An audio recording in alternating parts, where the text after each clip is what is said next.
Craftworld Valterie, The Awakening.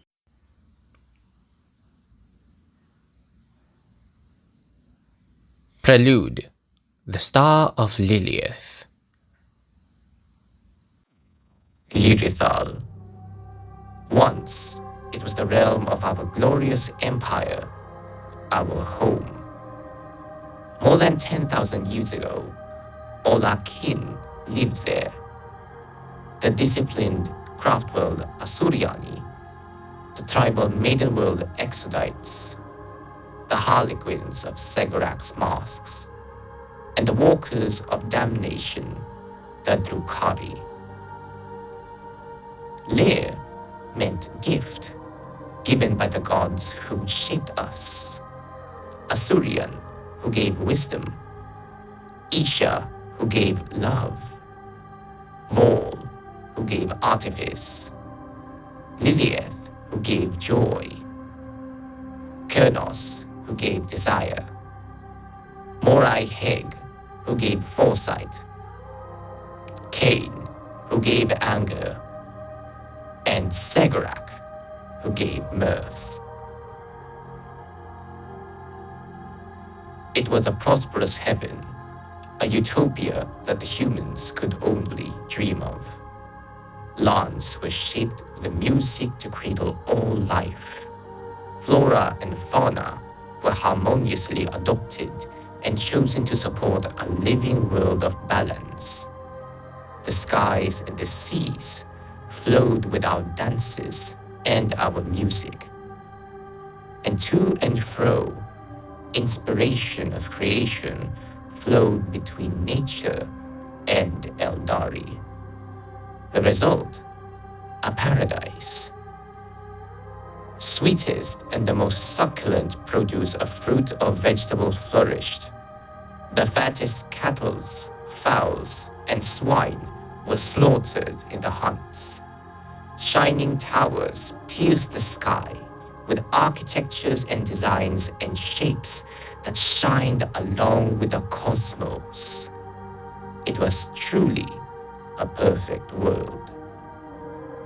Civilization and society prospered with the finest music, art, tales, warriors, trade, and philosophy. Edifices and estates spanned tall and wide, built as an art that complemented the world around it.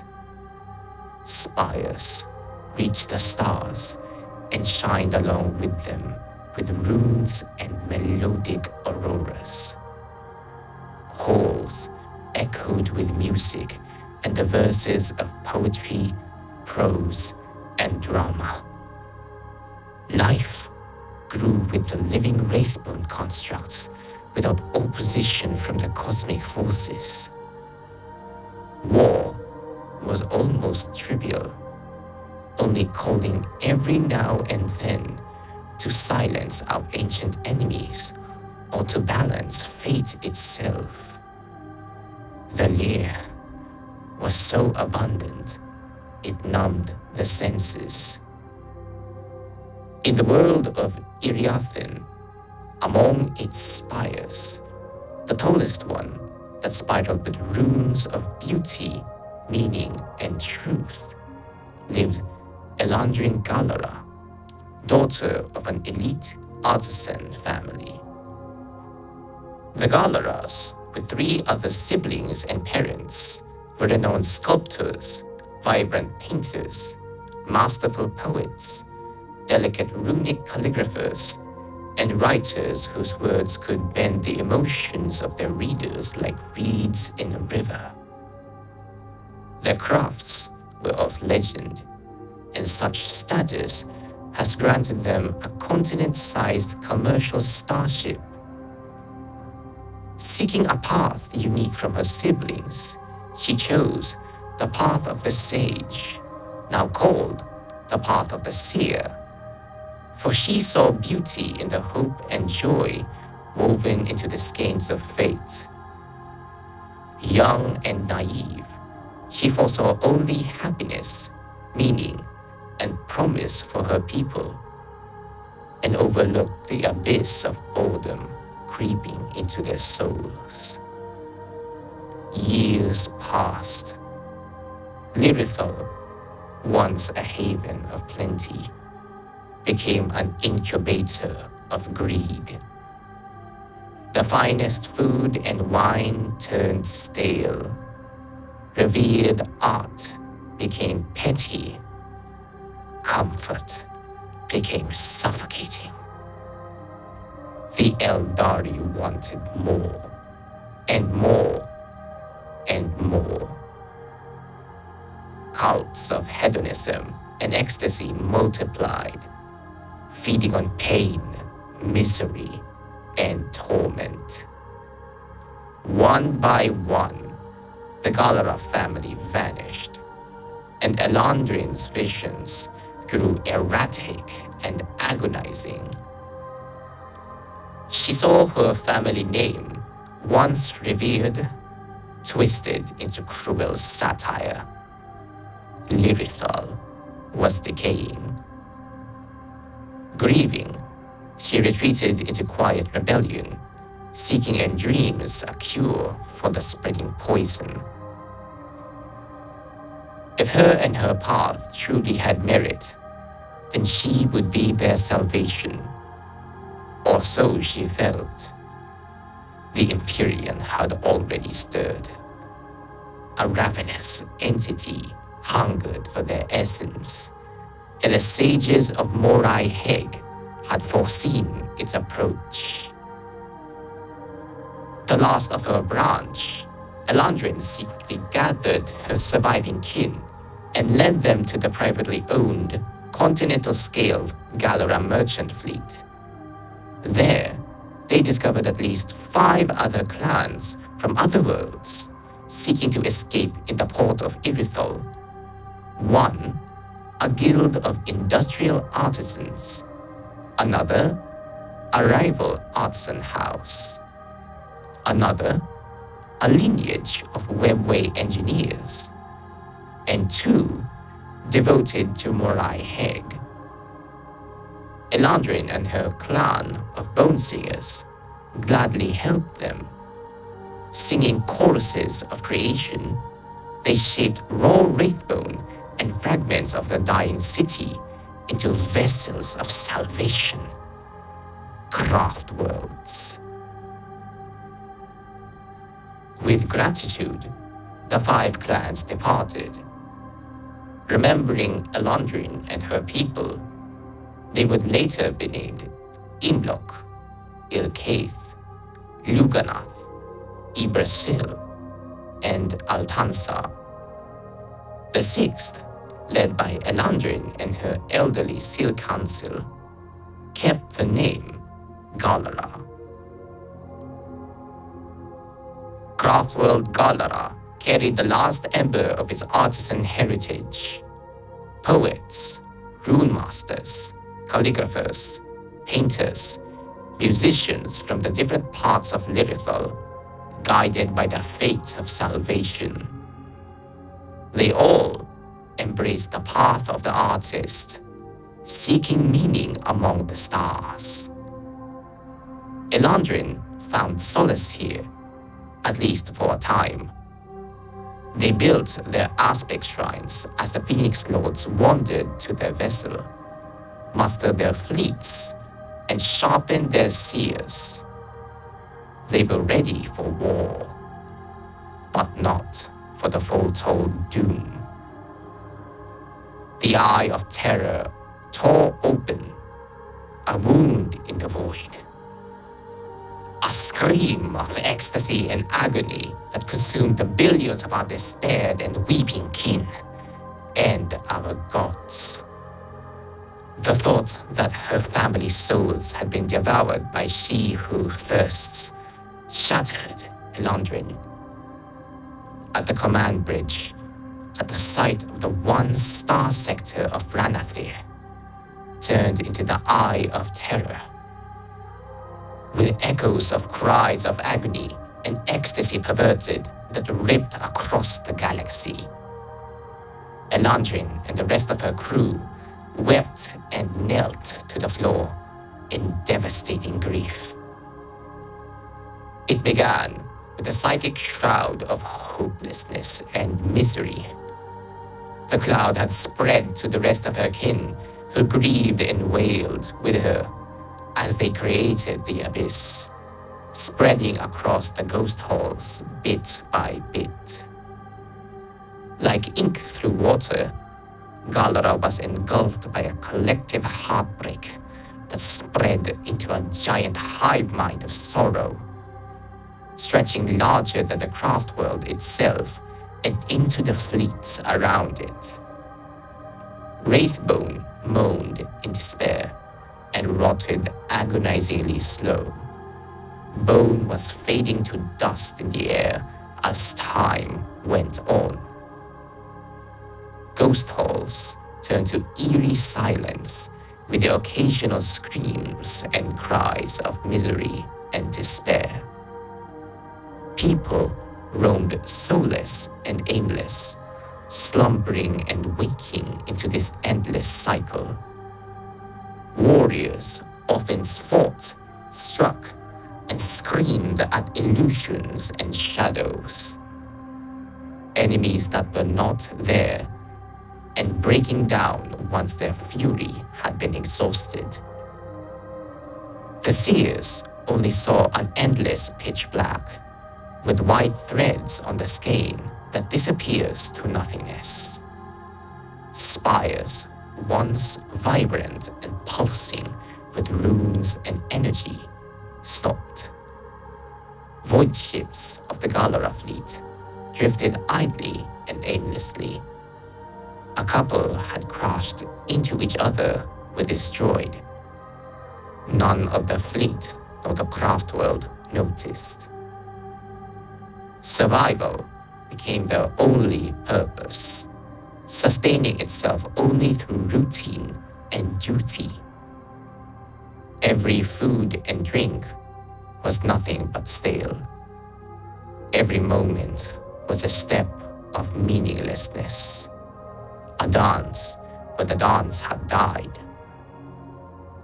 This psychic fog entombed the Craftworld, the Nimbus of Darkness.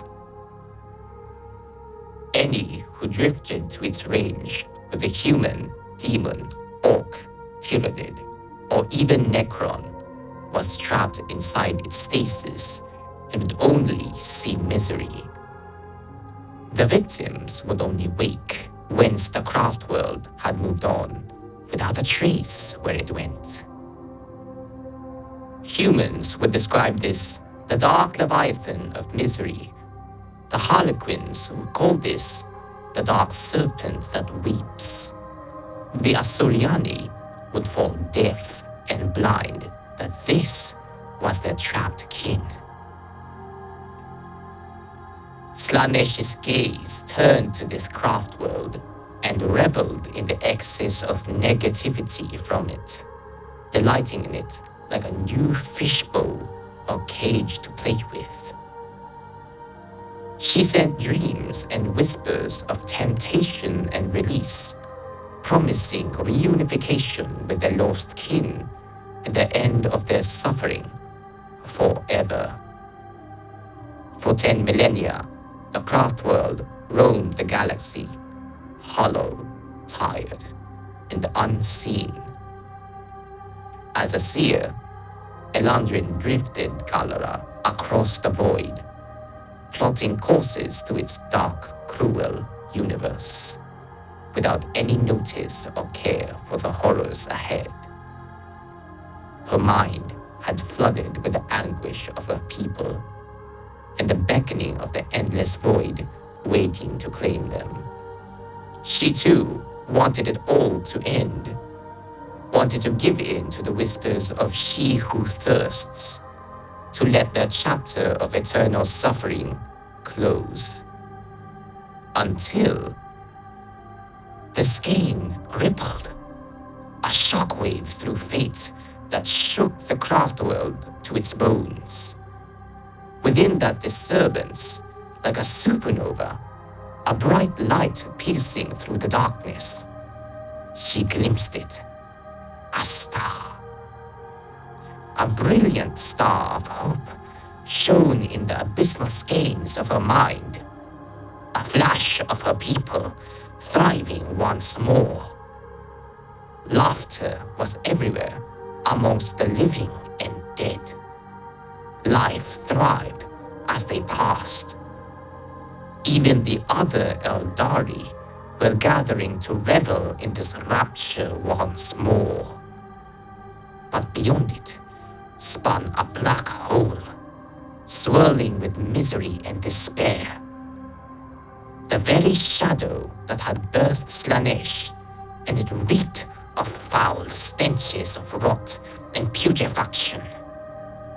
In that moment, she gathered her kin and spoke. My kin, hear me! The Aeldari have a future, one that is ours, but only if we choose it. Silantresh may be born, yet our ancestors watch from above. The love we shared is not dead.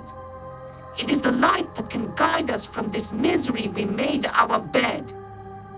Look, within the skeins of fate it shines. A star, a bright star of hope, flickering against the abyss. It is Lileath herself, persisting even in our suffering, praying for our salvation. But beyond it, a darkness waits. The same sorrow that birthed the great enemy. The same shadow that will claim us if we surrender. Yet fate is not immutable. We are Soriani. We are guardians of our kin, protectors of this galaxy, averters of catastrophe. We are not doomed. No, we endure. Our gods ensured it. We shall be the ones to right what was broken. Look to that star. It is Lileath's gift. And if we pursue it, there will be more, dozens, hundreds, millions of stars in our destiny. Lift yourselves up. Shed no more tears. Forge your fate as Vol forged the 99 and 1 blades. If we stand in the abyss, then we shall craft our vessels toward the light, as our ancestors once did. We shall not merely survive. We shall live. We shall honor our gods and carry on as the heavens' legacy. Do not stare into the void. Set your course for Lileath, our light, our hope. Her words struck their hearts like fire catching dry wraithbone, but only for some. The seers stirred, seeing the star as she had, a vision made real, an illusion given shape. They all tried to rouse their kin, but slowly the Nimbus was swallowing their joy, and the seers almost stopped believing, including her. Slaanesh licked her demonic lips in hunger. But then, a flash of light shined high into the sky in the darkness of the Craftworld. The kin gasped in awe as they saw the light. Our people shall not despair again, a man said, raising his wraithbone wand. He held it sideways to his mouth and blew to it tunes of the gentle tritone flute. The song sent waves of psychic calm and serenity. Around the Craftworld, visions had materialized into color, and Elandrin gasped with tears and awe as they were exactly as she had seen them. Their kin were witnessing versions of themselves, happier, livelier, fiercer, stronger. Skeins of fate were manifesting into reality. We must heed this call of our visionary, my kin. The gods will not give us another chance to wake from this desolation of eternity. His psychic voice rippled through the air like lyrics to the flute song he was singing. Then, a battle cry, a collective shout of soldiers and banshee wails surged to the skies, shattering the silence. In the Northwest District, in the quadrant of swords of the broken aspect shrines, surrounded by his soldiers, a warlock had slammed the hilt of his spear to the ground, ringing a sound like a tuning fork cross, complementing the flute tune. Wraithbone shards reacted to his will, circling around him and dancing around his gestures of discipline and fury. We must fight for this vision. Do not give in. The Warlock man spoke as he manifested the Wraithbone shards into a blade. Let us cut through this darkness with the light of Lileath and the flames of Owl. Then, a light surged from the quadrant of cycles, where the ghost hall of the dead was in its lowest depths. In the center of those holes, light originated from the hilt of her spirit seer's staff that was attached to the floor. Auroras spread onto the infinity circuit ceilings, turning the void gloom into the Aurorian lights and the night sky with stars. Spirits of the infinity circuit were singing along to this melody of hope, amplifying the stars' manifestation, and the visions of the skeins were growing stronger. The dead shall no longer bear this grief. They shall remember what it means to live. A woman's psychic voice echoed. The citizens slowly awoke, witnessing the beauty that surrounded them. They all quickly gathered their old Wraithbone instruments or crafted new ones from whatever material they had left in their messy residences. All together, they joined the chorus of song.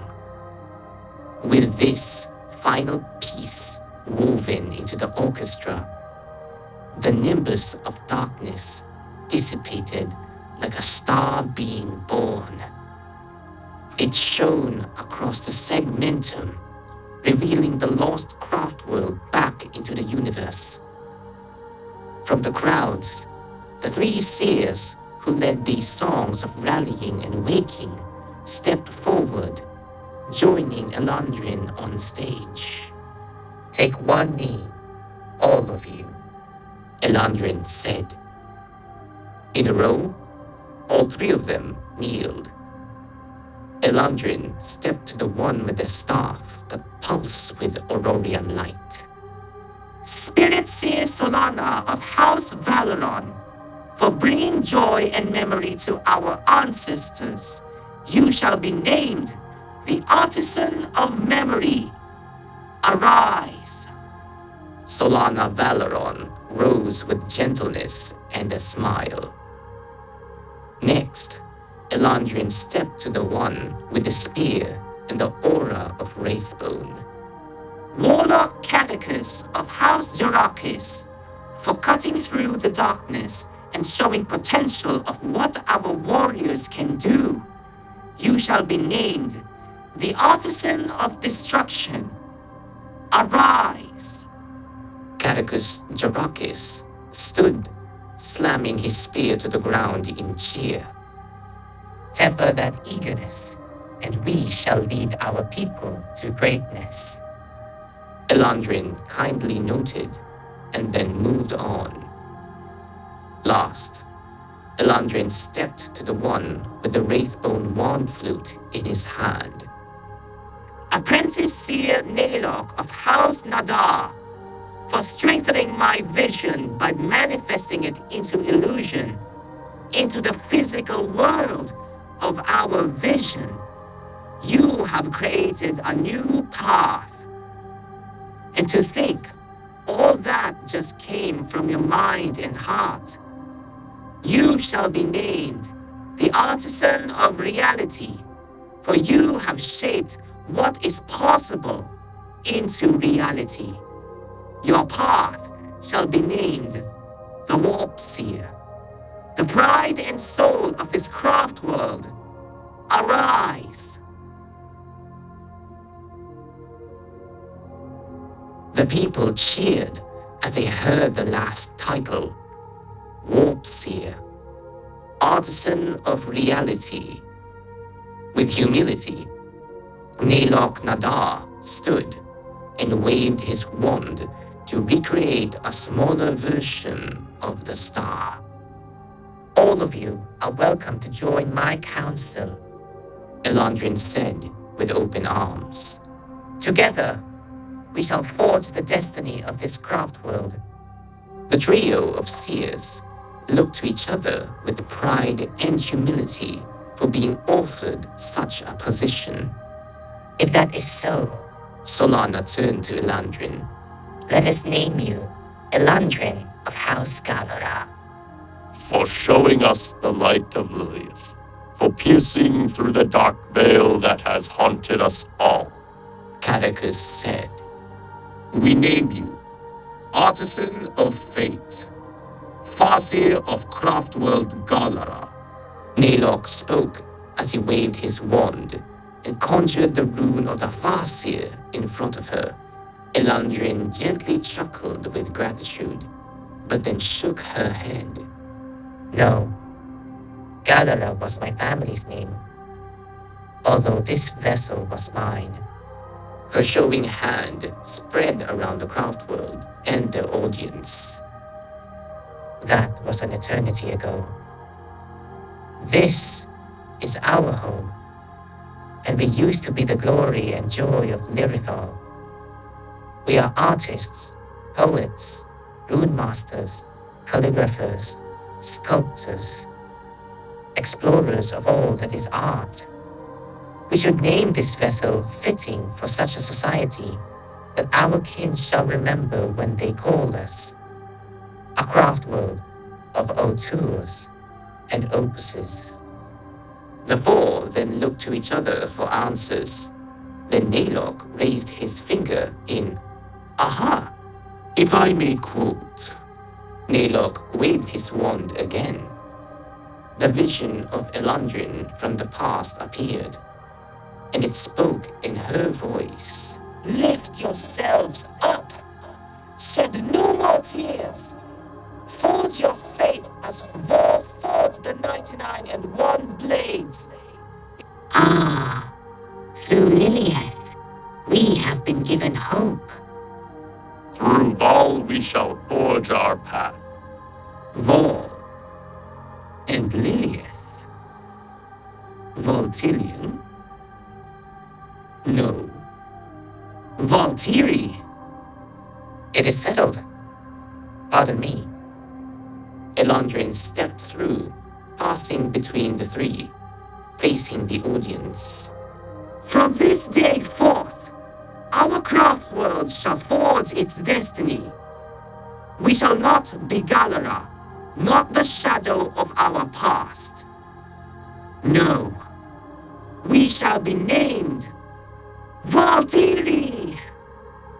The people cheered in tears of joy, seeing their rebirth manifested and living in a day where they are out of their misery. To the star of Lileath they would forge their destiny. By the anvil of Vol, they forged their name, Craftworld Valterie. But, deep within the void, others saw that light of hope, and they hunger to snuff it out.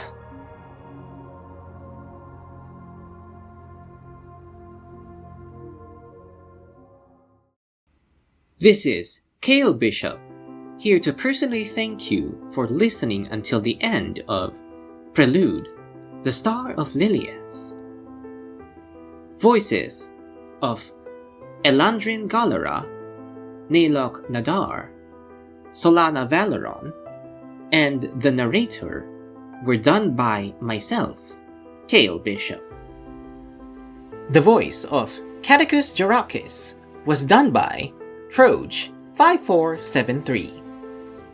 And a special thanks to Axel Gray for voicing the character Rohan Aramon, who will be released in Chapter 1. Please listen to the trailer following this.